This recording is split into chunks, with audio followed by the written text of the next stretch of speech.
ગુજરાતમાં સૌથી બુદ્ધિશાળી અને શિક્ષિત પ્રજા મનાતા નાગર બ્રાહ્મણોનો નરેન્દ્ર મોદીની જન્મભૂમિ વડનગર સાથે શું સંબંધ છે તમને ખબર છે? પ્રાચીન આનંદપુર અને હાલનું વડનગર તેમનું મૂળ વતન ગણાય છે. નાગરોની માન્યતા છે કે ભગવાન શિવે હાટકેશ્વર મહાદેવ સ્વરૂપે આનંદપુરની ભૂમિ તેમને ભેટમાં આપી. તેથી વડનગર તેમનું મૂળ વતન છે.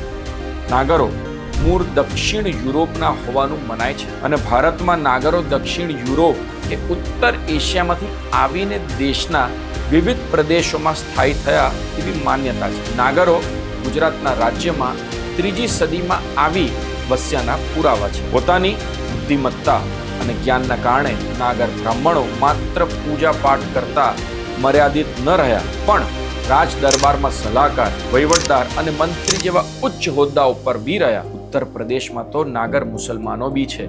જેવું કહેવાય છે કે મુગલ સમય વખતે નાગરોને જે જબરદસ્તી ધર્માંતરણ કરાવડાવ્યું એના પછી નાગર મુસલમાન કહેવાયા. પણ એ અહીંયાના નાગરો કરતા અલગ છે. શું તમને નાગરો વિશે આવી ખબર હતી? નથી ખબર ને?